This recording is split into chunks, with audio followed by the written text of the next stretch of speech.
Omusopa, I am Paul Sintwa, Director of the Current Environmental and Social Action Network from Burma, Myanmar.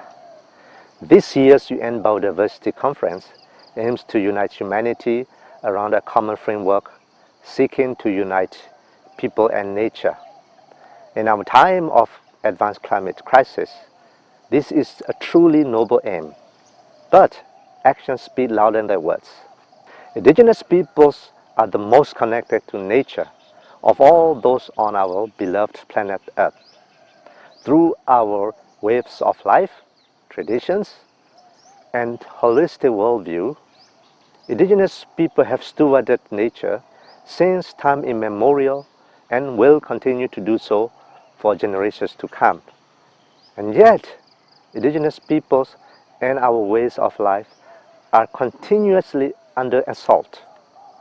Indigenous leaders fighting to protect nature against humanity's greed are too often arrested, branded as terrorists, and killed. In my own country, Burma, Myanmar, the illegitimate junta is murdering and terrorizing thousands of indigenous families to make way for illicit extractive operations and destructive mega projects. In global level agreements, indigenous peoples are also routinely sidelined, burdened in with a package of vulnerable communities. We are invited to rebrand our indigenous territories as other effective area-based conservation measure, OECM. We are politely encouraged to give input, but rarely, if ever, offered a seat at the table. All of this is senseless.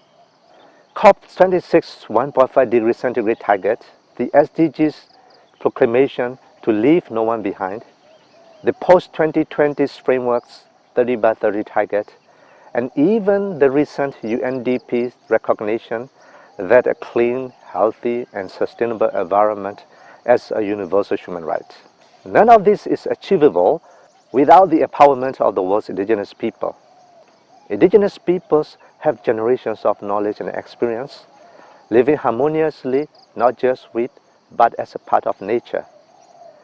If international communities truly want to achieve the proposed targets and goals, it is time to acknowledge this, not just through words, but through substantive actions. Formalize, protect, and respect indigenous rights across the world. Learn from indigenous peoples and our indigenous knowledge. Time is fast running out. Indigenous peoples have the wisdom. It is time for the world to listen.